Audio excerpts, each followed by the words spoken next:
Hola, ¿qué tal? Este es un pequeño homenaje que quiero hacer a la Biblioteca de Alejandría, que fue el centro del saber universal. Se considera que la Gran Biblioteca de Alejandría fue el primer centro de investigación del mundo y el núcleo intelectual más importante de la antigüedad. La biblioteca fue sin duda el eje destacado del santuario, el de mayor crecimiento y difusión a lo largo de la historia. A medida que fue adquiriendo importancia y aumentando sus volúmenes, fue necesaria la construcción de un edificio cercano que albergara el resto de los libros. Así se edificó, durante el reinado de Ptolomeo III, la Biblioteca Hija, situada en una zona próxima al puerto, concretamente en el Serapeum, templo consagrado al dios Serapis. Se calcula que la biblioteca llegó a albergar unos 700.000 manuscritos, cada uno de los cuales era catalogado, referenciado y colocado en el estante preciso destinado a ese saber.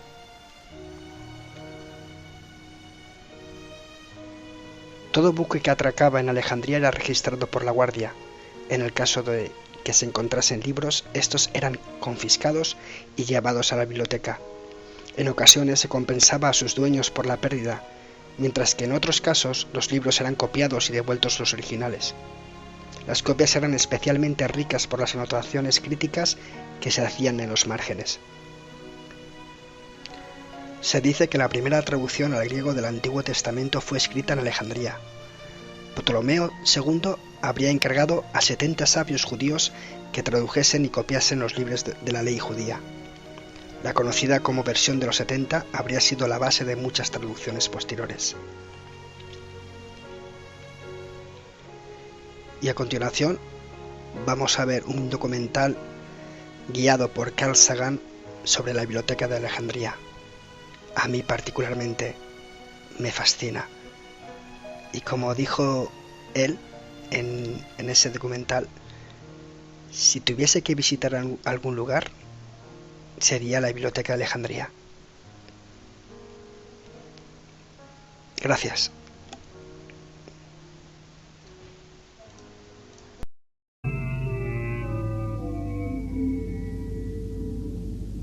En Alejandría había una biblioteca inmensa y un instituto de investigación en los que trabajaron las mentes más privilegiadas del mundo antiguo.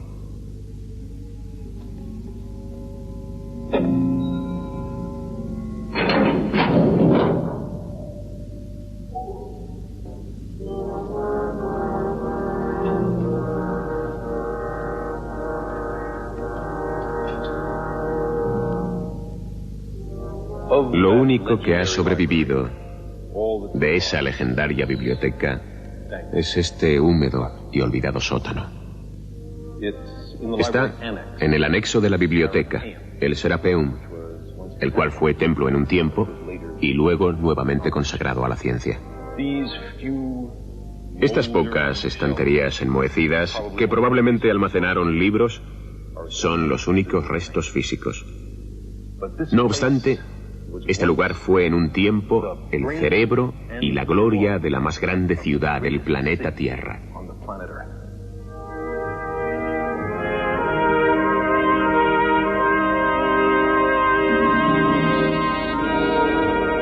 Si pudiera regresar en el tiempo, este es el lugar que yo visitaría. La Biblioteca de Alejandría en su apogeo, hace 2000 años. Aquí realmente comenzó la aventura intelectual que nos ha conducido al espacio.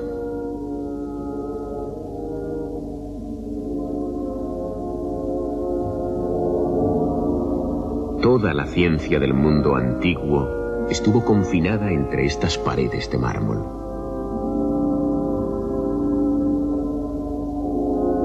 En la sala principal debió haber un mural de Alejandro con su cetro, su látigo y el manto ceremonial de los faraones del antiguo Egipto.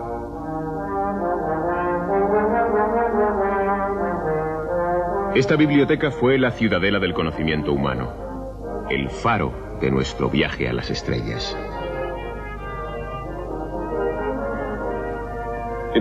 Fue el primer verdadero instituto de investigación del mundo.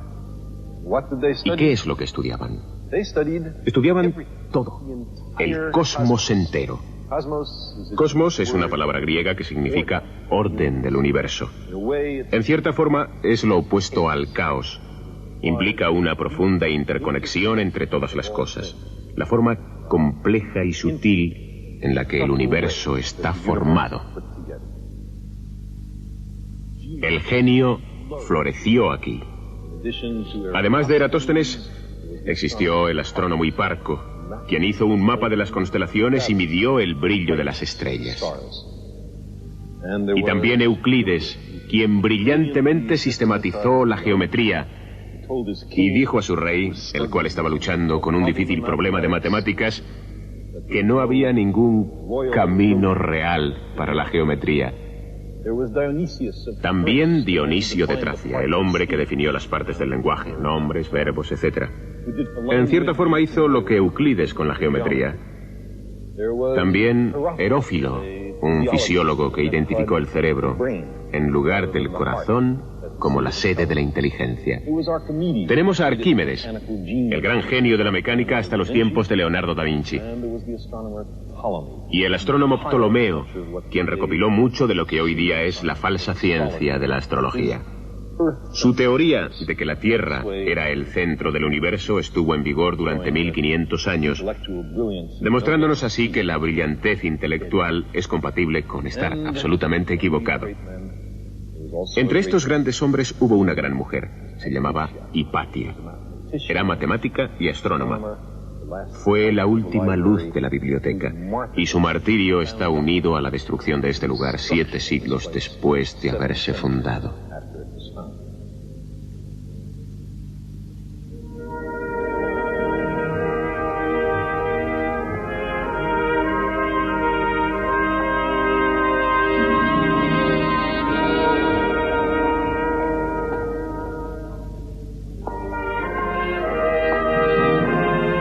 Vean este lugar.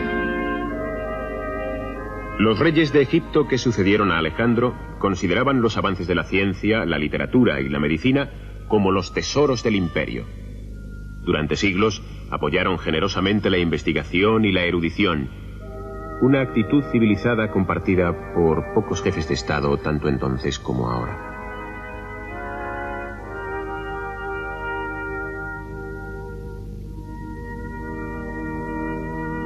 A la salida de esta sala principal había 10 grandes laboratorios de investigación. Había fuentes y columnas, jardines botánicos e incluso un zoo con animales de la India y del Sáhara. Había un laboratorio de anatomía y un observatorio astronómico. Pero el tesoro de la biblioteca, consagrada al dios Serapis y construida en la ciudad de Alejandría, era su colección de libros. Los organizadores de la biblioteca buscaron libros de todas las culturas y lenguas del mundo. Enviaron emisarios al extranjero para comprar bibliotecas enteras. Los barcos comerciales que atracaban en el puerto de Alejandría eran revisados por la policía, que no buscaba contrabando, sino libros. Los rollos de pergamino se pedían prestados para copiarlos y después se devolvían a sus propietarios. Estos pergaminos se colocaban en grandes pilas y fueron llamados libros de los barcos. Aunque es difícil hacer un cálculo exacto, parece ser que la biblioteca llegó a tener en su momento de mayor esplendor cerca de 1 millón de pergaminos.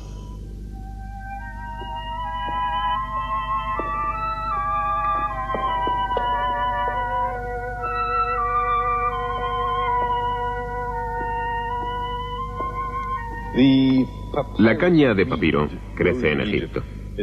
Es el origen de nuestra palabra papel, y cada uno de los millones de volúmenes que en una época existieron en esta biblioteca fueron escritos a mano en rollos de papiro. ¿Qué ha sido de todos estos libros? La misma civilización que los creó los desintegró. La biblioteca fue destruida. Solamente se salvó una pequeña parte de las obras, y del resto no nos han quedado más que unos tristes fragmentos sueltos que solo nos sirven de tormento. Por ejemplo, sabemos que en un tiempo existió aquí un libro escrito por el astrónomo Aristarco de Samos, el cual defendía la teoría de que la Tierra era un planeta más que giraba alrededor del Sol y que las estrellas estaban enormemente lejos. Su teoría era correcta, pero tuvimos que esperar casi 2000 años para su redescubrimiento.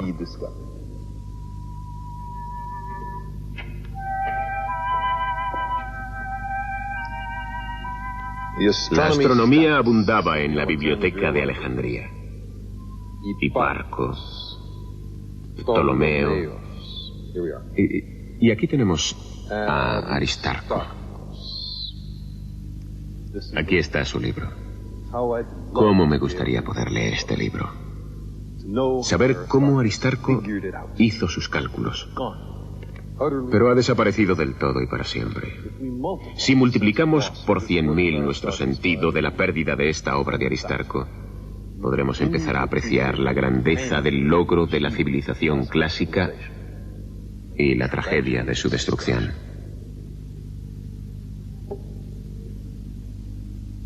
Sin duda hemos avanzado mucho en el campo de la ciencia con relación a lo que se conocía en los tiempos antiguos, pero existen lagunas irreparables en nuestros conocimientos históricos. Imagínense cuántos misterios del pasado podrían resolverse con una tarjeta de lector para esta biblioteca. Sabemos, por ejemplo, que existió una historia del mundo en 3 volúmenes, ahora desaparecida, escrita por un sacerdote de Babilonia llamado Berosus. El primer volumen abarcaba desde la creación del mundo hasta el diluvio universal, periodo que él decía que había durado 432.000 años, o unas 100 veces más que la cronología del Viejo Testamento. ¿Cuántas maravillas habría en los libros de Berosus? El motivo de haberles llevado 2000 años atrás hasta la biblioteca de Alejandría es porque fue allí donde se empezó a recopilar de una forma seria y sistemática el conocimiento del mundo.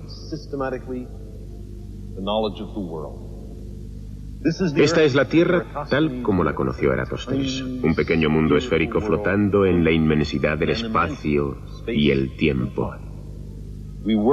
Por fin comenzábamos a entender nuestra verdadera relación con el cosmos. Los científicos de la antigüedad dieron los primeros pasos en esa dirección antes de que su civilización se desmoronara. Pasada la época de la superstición y la ignorancia, se llegó a un redescubrimiento general de las obras que estos sabios realizaron aquí, lo cual dio lugar al Renacimiento, que fue naturalmente una poderosa influencia sobre nuestra cultura. Cuando en el siglo XV Europa estuvo por fin preparada para despertar de su largo sueño, recurrió a algunos de los instrumentos, libros y conceptos que existieron aquí más de 1000 años antes.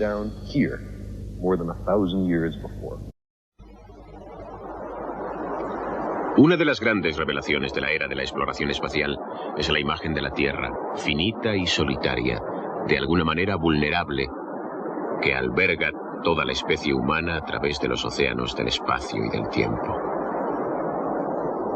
Aunque esta es una concepción antigua. En el siglo III a.C. se hicieron mapas de nuestro planeta y fue medido con precisión por un científico griego llamado Eratóstenes que trabajó en Egipto. Así era el mundo tal y como él lo conoció. Eratóstenes era el director de la gran biblioteca de Alejandría, que fue el centro de la ciencia y del saber del viejo mundo. Aristóteles había dicho que la humanidad estaba dividida en los griegos y el resto del mundo, a quienes llamó bárbaros, y que los griegos debían mantener su raza pura. Enseñó que era propio de los griegos esclavizar a otros pueblos. Eratóstenes criticó a Aristóteles por su ciego chauvinismo. Creía que en todos los países había cosas buenas y malas. Los conquistadores griegos inventaron un nuevo dios para los egipcios, pero parecía marcadamente griego. Alejandro fue retratado como faraón en un gesto hacia los egipcios, pero en realidad los griegos estaban seguros de su superioridad. Las protestas ocasionales del bibliotecario no constituían un desafío importante para los prejuicios que prevalecían. Su mundo era tan imperfecto como el nuestro. Sin embargo, los Ptolomeos, los reyes griegos de Egipto, que habían seguido a Alejandro, tenían al menos esta virtud: apoyaban el avance de la cultura. Las ideas populares sobre la naturaleza del cosmos fueron puestas en duda y algunas descartadas. Se propusieron nuevas ideas que resultaron estar más de acuerdo con la realidad. Hubo propuestas imaginativas, debates vigorosos, síntesis brillantes. Y el tesoro cultural acumulado fue recogido y preservado durante siglos en estas estanterías.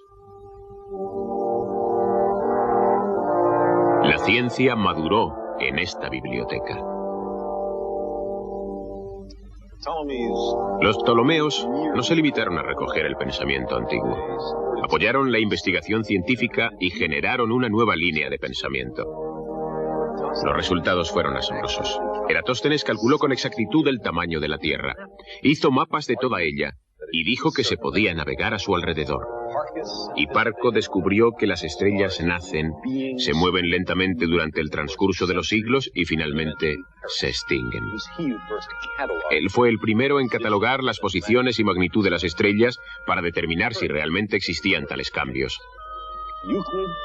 Euclides escribió un libro sobre geometría que los hombres han estudiado durante 23 siglos. Todavía es una lectura interesante llena de magníficas pruebas. Galeno trabajó en muchos tratados básicos sobre curaciones y anatomía que dominaron la medicina hasta el Renacimiento. Aquí hubo docenas de grandes eruditos y centenares de descubrimientos fundamentales.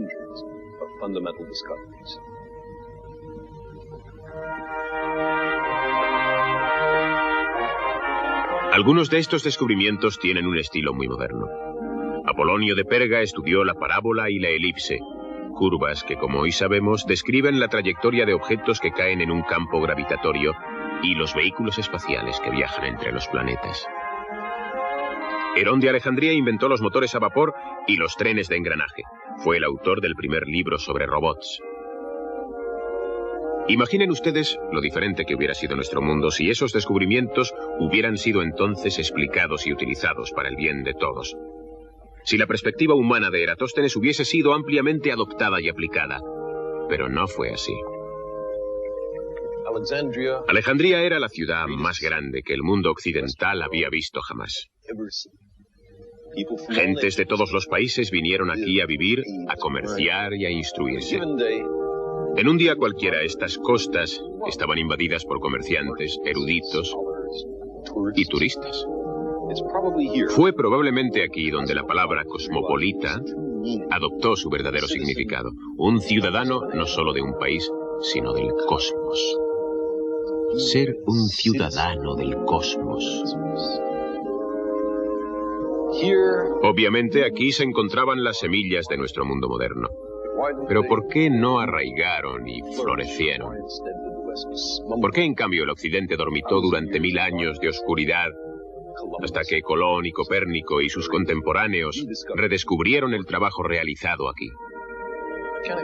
No puedo darles una respuesta simple, pero lo que sí sé es que no existe ningún registro en toda la historia de la biblioteca de que alguno de los ilustres eruditos y científicos que trabajaron aquí desafiase seriamente un simple supuesto político, económico o religioso en la sociedad en que vivían.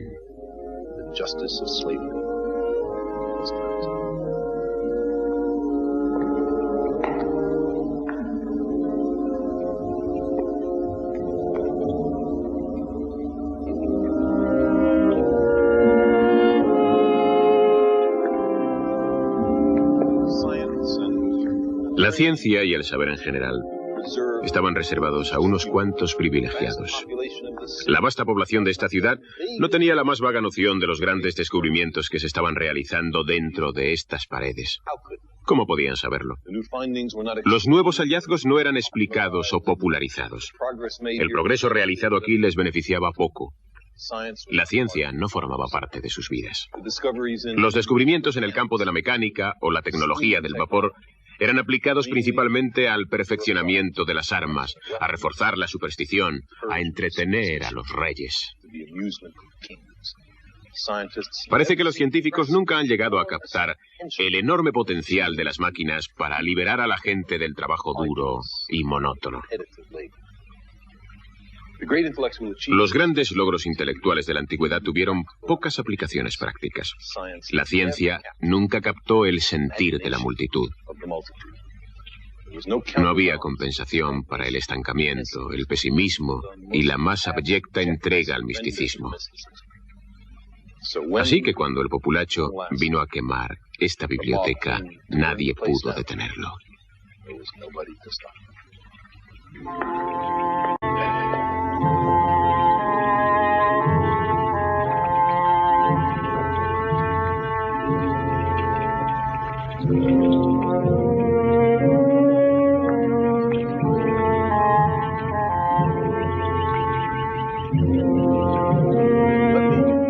Permítanme que les cuente el final. Es la historia del último científico que trabajó aquí. Era matemático, astrónomo, físico y cabeza de la escuela de filosofía neoplatónica en Alejandría. Sus éxitos fueron extraordinariamente variados para una persona de su época. Se llamaba Hipatia y nació en esta ciudad en el año 370 después de Cristo. Esta era una época en que las mujeres no tenían elección. Estaban consideradas como objetos en propiedad. Sin embargo, Hipatia se movió con libertad inconscientemente entre el mundo tradicional masculino.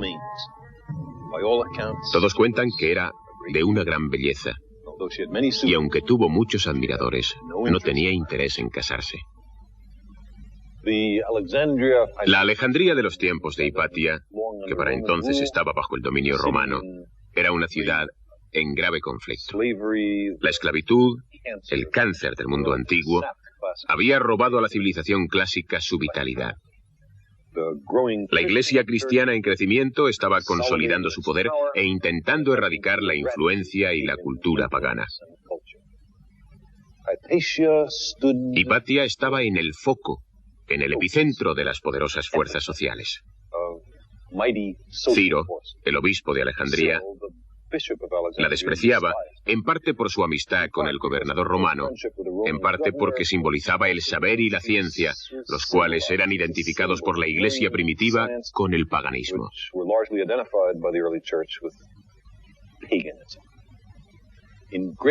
A pesar de encontrarse en peligro, Hipatia continuó enseñando y publicando hasta que, en el año 415, camino de su trabajo, fue atacada por un grupo de fanáticos seguidores de Ciro.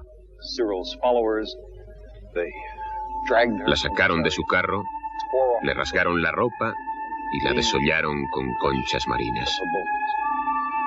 Sus restos fueron quemados, sus obras destruidas y su nombre olvidado.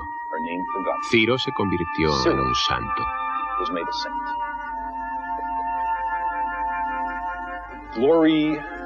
La gloria que ven a mi alrededor no es más que un recuerdo. Ya no existe. Los últimos restos de la biblioteca fueron destruidos al año de la muerte de Hipatia. Es como si toda una civilización se hubiera hecho una especie de cirugía radical del cerebro, de forma que la mayoría de sus recuerdos, descubrimientos, ideas y pasiones fueron borrados irrevocablemente.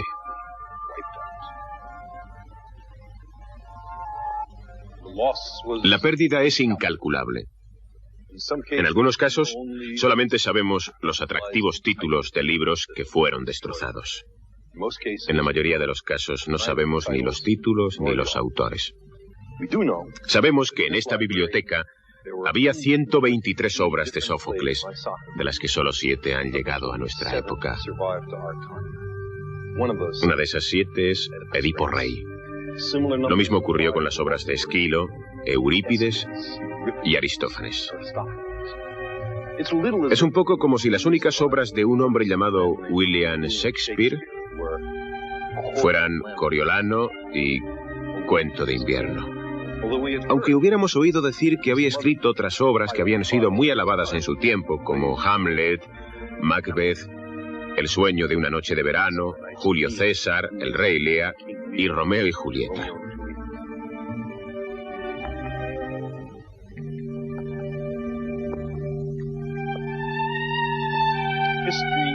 La historia está llena de gentes que por miedo, ignorancia o ansia de poder Han destruido tesoros de inconmensurable valor que realmente nos pertenecen. No debemos permitir que esto vuelva a ocurrir.